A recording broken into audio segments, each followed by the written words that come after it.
The great outdoors. Becoming one with nature. Truly experiencing life as it was meant to be, as part of the natural world. Or, as David Thoreau once said, we can never have enough of nature.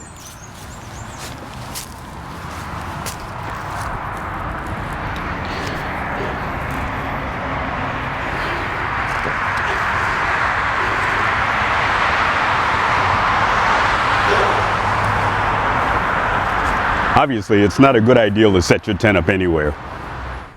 No, you can't set up a tent anywhere. There's a lot to consider before you grab a backpack and head out into the hills. And if you're like me and you haven't been out in the woods for a while, then there's a lot to learn. And that's what this series of videos is all about. As I learn, I'm going to create more videos so that those of you who are like me, who haven't been out in the woods and want to get out there, you'll know what to do. If you're like me then, and you haven't been out in the woods for a while, then one of the easiest things to do is to go day hiking. Now, what is day hiking? In my opinion, that is finding a trail that will keep you out in the woods, that's away from civilization, and keep you out in the woods for at least 2 hours in one direction.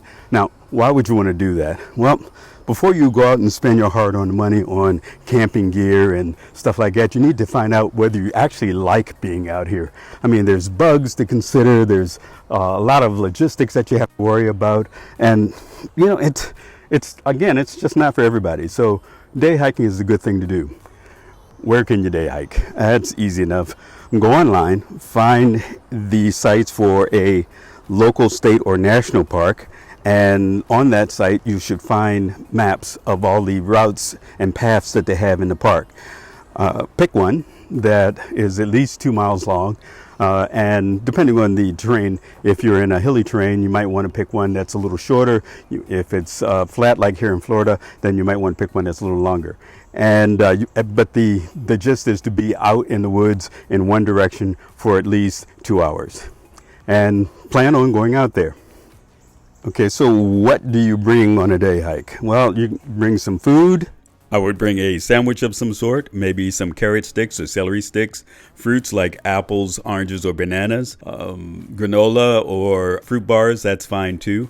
Bring plenty of water. I would stay away from sodas, but bring plenty of water. You need to stay hydrated.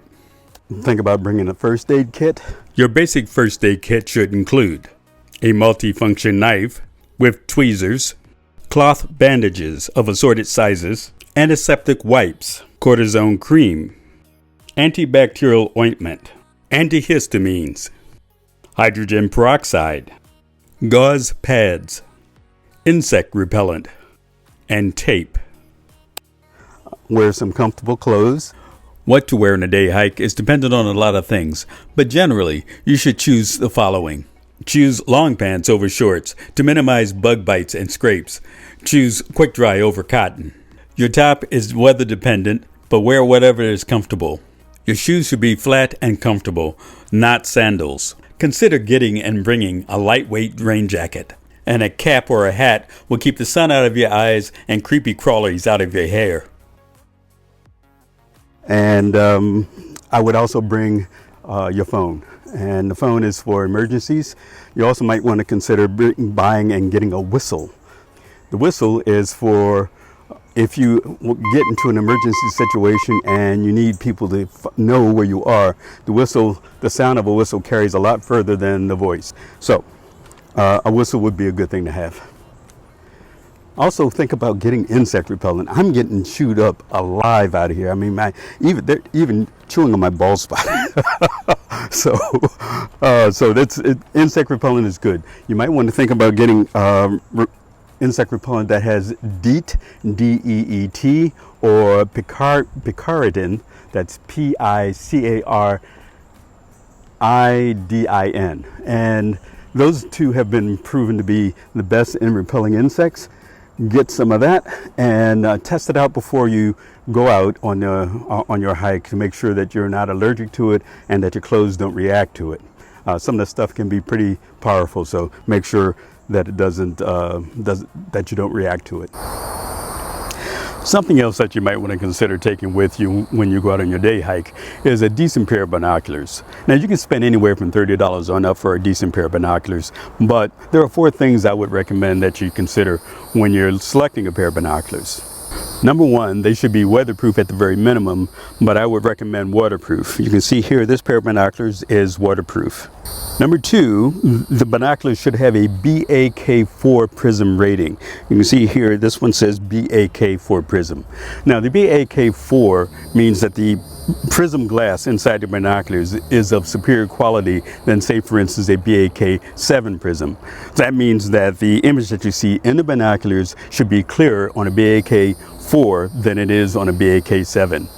Number 3, the binoculars should have a minimum magnification of 10x. You can see here on the bottom it says 10x25. The 10x means that these binoculars will magnify the image 10 times what you would see without the binoculars. Okay. Now, the 25 in the 10x25 is actually the size of the objective lens. These 2 lenses here in the front are the objective lens, and the 25 is the diameter of the objective lens in millimeters. Now, that's important because the larger the objective lens, the more light the binoculars can gather and the better the image. The trade-off is that if the objective lenses are larger, that means you have more glass, and the glass can be heavy, and it's not something that you want to carry with you on a long hike. So 25 millimeters is a good sweet spot for a pair of binoculars. So what you're looking for are the 4 things. You want waterproof, you want a BAK rating of 4, you want 10x magnification at the very least, and you want a 25 millimeter at the very least. Oh wow, look at that.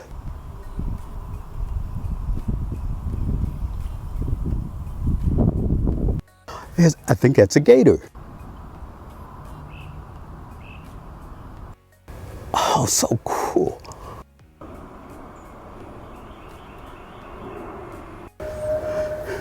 Is that?